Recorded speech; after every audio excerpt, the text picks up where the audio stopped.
Okay, let me ask you something. Have you said any of the sentences? My project was cancelled, our budget was cut, and I was let go. If you have, and let's be honest, most of us have, and I need you to stop that right now. Not because you're lying, but because every single time you use this kind of words in a business meeting, you're handing your power to someone else. You sound like something happened to you. You're a leaf in the wind, and you're the soggy biscuit in someone else's tea. And in business English, especially in meetings, interviews, networking conversations, that matters enormously. So today, we are going to fix that problem in the next 5, 7, or even 10 minutes with one simple grammar tool, the present continuous pivot. All right, let's begin. So before we dive in, let me give you the basic learning objectives. By the end of this session, you will understand the difference between passive victim grammar and active present continuous grammar. You will know exactly when to use it and why it works. You will have phrases ready to use in your next conversation, whether it's a job interview, a performance review, or any awkward Friday lunch chit chat. And here's the immediate application. Then, when next time someone asks you, so what happened at your last company, you will have a confident, professional, forward looking answer ready to go. Okay, if you're ready, let's begin. So here's a core concept, and it's quite beautiful. Passive grammar means what happened to you, and active grammar means you are happening to things. So big difference. Look at the table. So my department was cut. Passive and victim. The department just got cut. You were there and it happened in front of you. Now watch. I'm currently restructuring my focus. Same situation, completely different energy. Now you are the subject, you are in motion, you are doing something. Next, I was removed from the project. Becomes I am transitioning to higher impact work. Next, the company closed. Becomes I am exploring exciting new opportunities. And my personal favorite, my budget was eliminated. Becomes I am realigning resources strategically. Right? I'm realigning resources strategically. Say that loud. It sounds so impressive that nobody is going to question you back. And here's the formula. It's a 3 parts rule. So first one is the present tense to be. So I am, we are, she is. Then your main verb with the ing. For example, exploring, actively developing, strategically realigning. And end with a positive noun or a direction, a new opportunity, a high impact role, an exciting challenge, whatever you feel like. That's it. That's the simple weapon, and you can practice as many times as you want.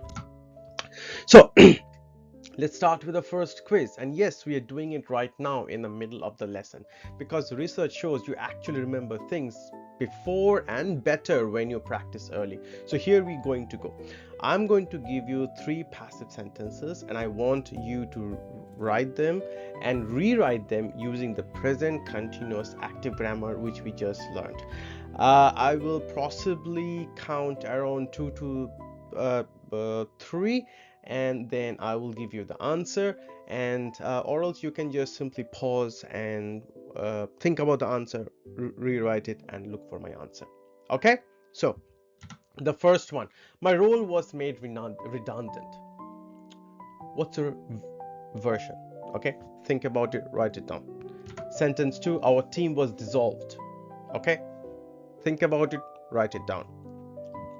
And third one, I was passed over for promotion. This one stinks a little, but rewrite and think about it. Okay, I'm going to give you the answer on the count of 3. You can pause it if you like. All right, 1, 2, 3. All right, first answer, I am currently pivoting into a new area of expertise. This is clean, this is forward, and this is confident. Okay, next one, I am transitioning into a cross-functional role. This sounds very intentional, even if it probably wasn't. Okay, and the last one, I am currently and actively building the experience and visibility for my next leadership opportunity. Okay, Now, your version might sound a bit different, and that's completely fine. I understand we might think differently. The goal isn't a perfect script. The goal is that you are the subject, the tense is now, and the energy is forward. If you got it, then definitely you have passed. No stress about it. All right, let's move on. But let's do a quick pause. If you just did the quiz and you felt that that was quite interesting and you liked it, and literally that makes sense, so why don't you kindly hit the like and subscribe button, and it helps me definitely to create all of these kind of videos for you and for people who are trying to learn the business English. All right, now let's back to the lesson. Now this is the good part. So why does this actually work? Why does one grammar change make such a big difference to how people perceive you professionally? Three simple reasons. Reason one, it signals control. The moment you say I am currently, you are telling your listener consciously or even not that you have an agency. You made a choice, you are in motion. Nobody likes to hire, promote, or collaborate with someone who seems like they have been carried along by even no idea what they're doing. So the present continuous says, I am driving. Reason two, it lives in the present, not the drama. Past tense pulls people back into what went wrong. It reopens the wound. My project was cancelled. Immediately makes people think, wait, why? Whose fault was it? What happened? Present continuous skips all of it. It says, here is where I am right now. Much better conversational real estate. 3, and this is very important, it's simply dishonest. You're not lying. You are currently doing something, even if that something is figuring out what happens next. And that is very real. That is present continuous. You're not spinning a fiction. All right, you're choosing your angle, and in professional communication, that is just not allowed, it is expected. Now, a quick bonus tip while we are here, pair your present continuous verb with the powerful adverb. I have a lesson in the previous one, the week one, on 8 powerful adverbs that you can use. So this is not just I'm exploring, but I'm actively exploring. Not just I'm developing, but I'm strategically developing. That adverb does a lot of heavy lifting. It makes the whole sentence feel intentional and deliberate. You are in the driving seat. Now, let's make this a bit real. I'm going to give you 4 scripts word by word that you can use in actual workplace situation, not today, but tomorrow. Take a screenshot, write them down, whatever you prefer. So we're going to start with the script one. So it's a job interview. Someone asks about a difficult moment in your career, and you say, after the restructure, I'm currently focused on finding a role where I can apply my skills in a more impactful environment. Simply done. You have acknowledged the reality, you have shown self-awareness, and you have pointed the conversation forward. Beautiful. Number 2, it's about networking. Someone asks what you're up to nowadays, simple question, and you say, I'm actually in a really interesting transition right now. I'm actively exploring opportunities in your current industry. The word interesting does wonderful work here. It reframes uncertainty as adventure, and when you say actively, that power adverb makes it more robust and simply powerful and makes it sense.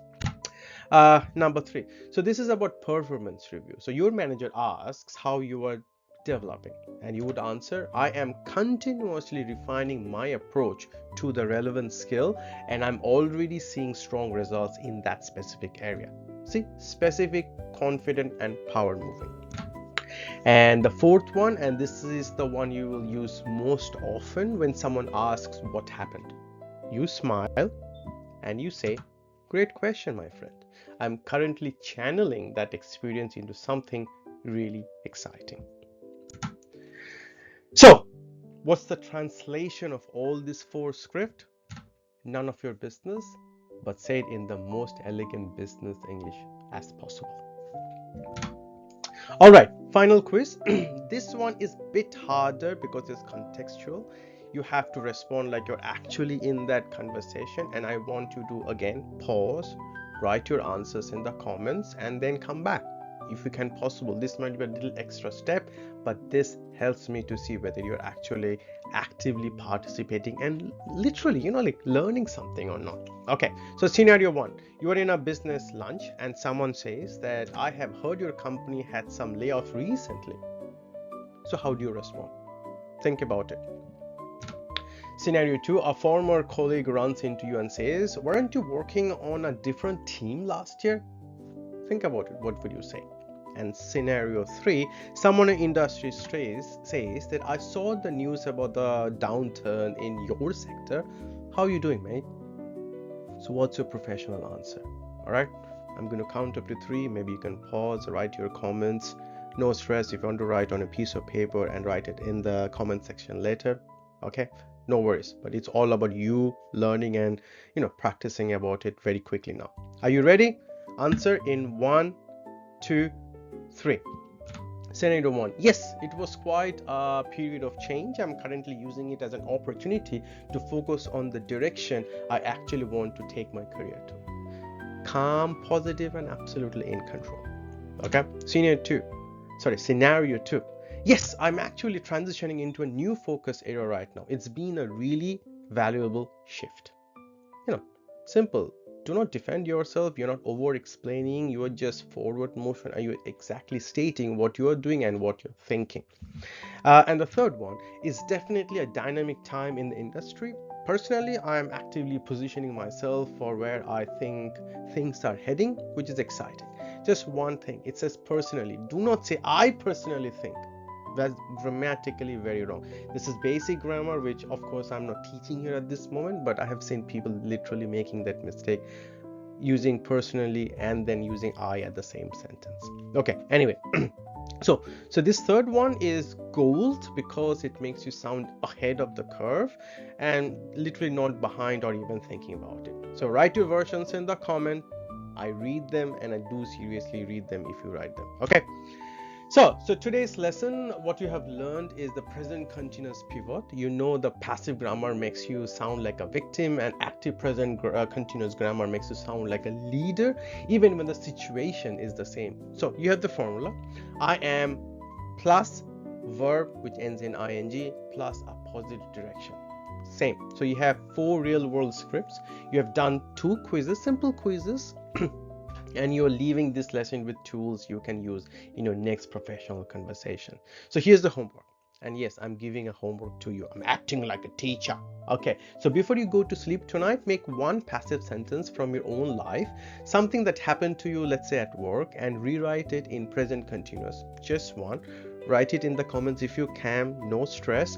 Let the community see it and get some feedback out of it, because the best way to make this stick is to use it.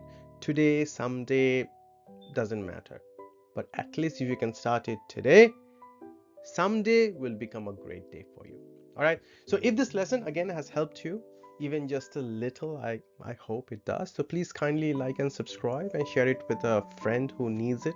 We're building a community here of professionals who communicate with confidence, and even every new subscriber makes that community stronger. So anyway, I will see you in the next lesson. Until then, keep moving forward. Present tense again, active voice. You are the subject of your own story. Cheers.